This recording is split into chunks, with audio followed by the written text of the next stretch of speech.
Assalamualaikum warahmatullahi wabarakatuh. Salam kesetiakawanan sosial.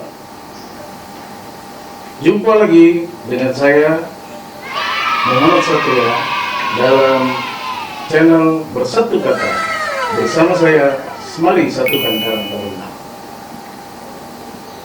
Alhamdulillah kita sudah melewati bulan suci Ramadan, kemudian kita juga sudah menikmati masa-masa bahagia di dalam bulan Idul Fitri, bulan Syawal.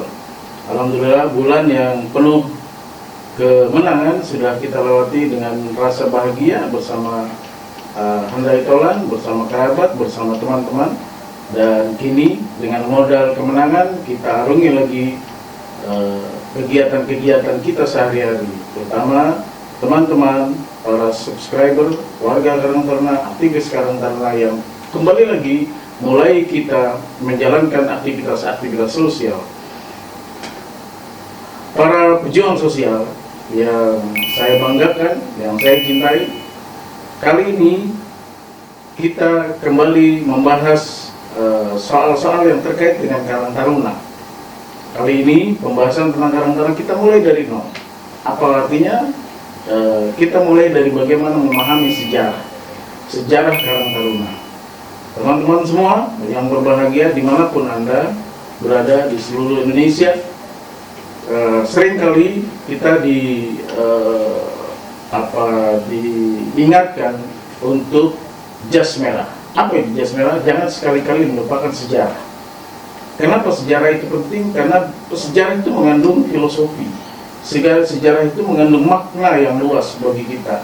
Apa sebab Karang Taruna itu dibentuk? Apa sebab Karang Taruna itu lahir?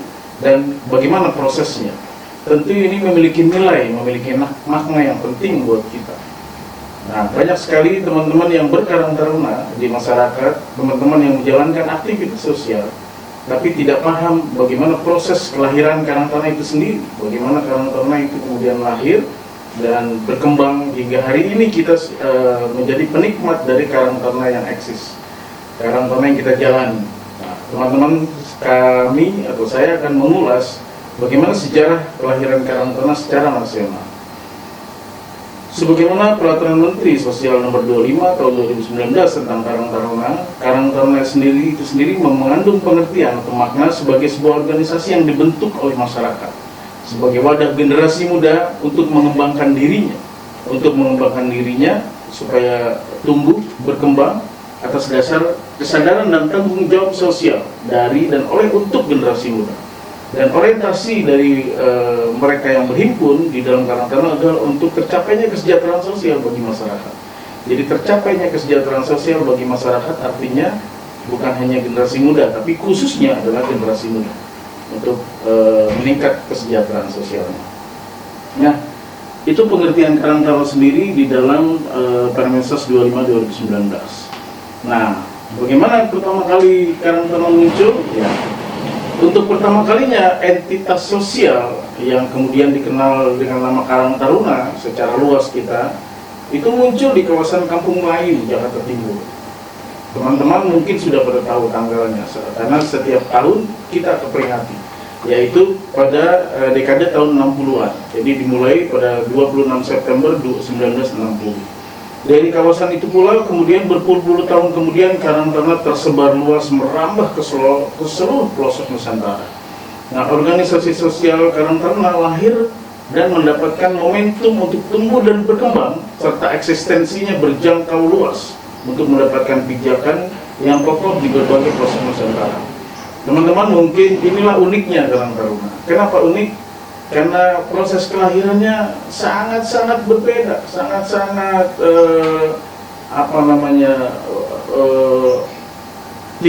tidak sesuai dengan pakem kelahiran organisasi-organisasi pada umumnya. Biasanya kalau ada orang berlima atau berapa orang ingin membentuk sebuah organisasi, maka dia akan deklarasi di tingkat nasional. Kemudian dia mendeklarasikan sebuah organisasi, sebuah wadah, sebuah pergerakan di tingkat nasional. Setelah declare kemudian mereka akan membentuk struktur. Ketika di tingkat nasional sudah terbentuk, mereka membuat struktur di tingkat daerah, tingkat provinsi, lalu mereka buat struktur di tingkat kabupaten kota, begitu seterusnya sampai tingkat ke bawah. Nah, proses top down ini yang sering kali dilakukan dari kebanyakan organisasi-organisasi yang dideklarasikan di tingkat nasional. Namun untuk Karang Taruna rupanya tidak seperti itu. Jadi ini sangat unik. Kenapa? Karena memang organisasi ini memang didesain untuk menjadi lebih bottom up. Artinya bahwa ini menggambarkan Karang Taruna itu betul-betul menjadi kebutuhan akar rumput. Ketika lahir di sebuah kawasan di Kampung Melayu, di kelurahan di Jakarta Timur pada saat itu tanggal 26 September 1960, kemudian Karang Taruna diperkenalkan untuk pertama kalinya disebarkan, ditumbuhkan di daerah-daerah terdekat, yaitu di daerah Jakarta, masih di tahun 60. Maka 60 sampai 70 itu disebut sebagai fase pertumbuhan. Nah, oleh pemerintah DKI waktu itu, kemudian Karang Taruna dianggap menjadi sebuah komunitas potensial, organisasi potensial untuk bisa dikembangkan di akar rumput untuk menjadi mitra dari pemerintah yang dianggap punya potensi untuk ikut menyelesaikan permasalahan sosial. Nah, sebuah catatan sejarah menyebutkan bahwa kemunculan Karang Taruna untuk pertama kalinya di kawasan Kampung Melayu itu bersamaan waktunya, yaitu tadi tanggal 26 September 1960. Kemudian berkembang, ya, tempat kelahiran itu tepatnya di kawasan Kampung Melayu Besar, Kelurahan Bukit Duri, Kecamatan Kampung Melayu, Jakarta Timur. Sekarang kawasan itu secara administratif dulu Jakarta Timur berubah dan berada di dalam cakupan wilayah Kampung Melayu Besar, ya, RW1, kelurahannya Kebondan, yaitu di Jakarta Selatan di Kecamatan Tebet persisnya. Tempat kelahirannya, Sasana Keridanya juga masih ada, dan kemudian Sasana Kerida Kelurahan Kebon Baru hari ini akan dijadikan menjadi kawasan tempat belajar, karena mungkin insya Allah akan dibangun sebagai sebuah museum pertama kali Karang Taruna berdiri. Nah, saya kembali kepada bagaimana uniknya ini kelahiran Karang Taruna, karena lahirnya bukan di tingkat nasional dideklarasikan, tapi di Kampung Melayu, di sebuah kelurahan dideklarasikan, tapi kemudian bisa diperkenalkan sampai seluruh Indonesia dengan bantuan dari pemerintah yang mendampingi, yang ikut menjadi bidan atas kelahiran Karang Taruna. Maka kemudian disebarkan Karang Taruna, diperkenalkan ke seluruh pelosok negeri, sehingga dari Aceh sampai Papua, setiap jengkal tanah, setiap jengkal wilayah administratif kelurahan atau desa itu ada Karang Taruna. Nah, kemudian yang lebih unik lagi, bahkan justru struktur organisasi pertama kali kelurahan di tingkat kelurahan ada, itu belum ada. Kepengurusan di tingkat kecamatan sampai nasional belum ada. Baru 20 tahun kemudian itu baru ada. Bayangkan, 20 tahun kemudian itu baru ada, sekitar 20 tahun kemudian adanya struktur kepengurusan kecamatan dan tingkat nasional. Nah, saudara-saudara para pejuang sosial Karang Taruna, pengurus, aktivis, relawan, ya, Karang Taruna sendiri lahir menjadi jawaban terhadap kondisi masyarakat kota atau disebut urban yang semakin kompleks. Ya, Jakarta pada saat itu tahun 60 sudah menjadi daerah urban, di mana pada saat itu mulai bermunculan permasalahan sosial di kalangan generasi muda, seperti pemanfaatan waktu luang setelah sekolah yang menjurus pada hal negatif, kemudian anak putus sekolah, serta akibat pergaulan bebas yang berakibat buruk bagi perkembangan generasi muda. Jadi sudah mulai ada tawuran, sudah mulai ada geng-geng dan lain sebagainya. Nah, Karang Taruna terbentuk dari kesadaran bahwa masalah sosial generasi muda akan menjadi penting untuk ditangani, karena apabila diabaikan akan berakibat buruk di kemudian hari. Kemudian ini menjadi sebuah gerakan masyarakat madani atau civil society yang muncul dari oleh dan untuk masyarakat, terutama bagi generasi muda. Apa saja sih sebenarnya aspek yang mendasari kelahiran Karang Taruna? Saudara-saudara sekalian, para pejuang sosial, kita harus pahami ini bahwa kelahiran Karang Taruna didasari oleh 8 aspek. Ya, ada 8 aspek yang mendasari kelahiran Karang Taruna. Yang pertama adalah aspek yang berdimensi konstitusional. Apa itu? Permasalahan remaja, anak, ya, itu harus mendapat tempat yang utama dalam proses pembangunan nasional, tanpa membedakan keadaan dan golongan dari mana mereka berasal, sehingga mereka harus masuk pada ruang konstitusi, diatur oleh negara, karena ini adalah soal negara. Nah, yang kedua adalah aspek moralitas. Apa yang dimaksud dengan aspek moralitas? anak dan remaja harus mendapatkan ruang dan kesempatan yang selayaknya untuk mengembangkan pribadinya secara sehat. Nah, itu yang disebut aspek moralitas. Jadi ada ruang dan kesempatan yang layak untuk mereka mendapatkan pengembangan pribadinya secara sehat. Nah, yang ketiga adalah aspek yang disebut aspek psikologi. Apa yang dimaksud dengan aspek psikologi? Anak dan remaja membutuhkan dukungan bagi perkembangan pribadinya ya yang sehat. Dan oleh karena itu, setiap anak memerlukan rasa aman, fisik maupun emosional, serta lingkungan hidup yang sepenuhnya memahami kebutuhan-kebutuhan anak. Jadi hari ini kita mendapati udah mulai tahun 60 bahkan sampai sekarang kebutuhan anak itu untuk berkembang, kebutuhan anak dan remaja ya fisik maupun emosionalnya itu masih ada yang belum mendapatkan tempat ya.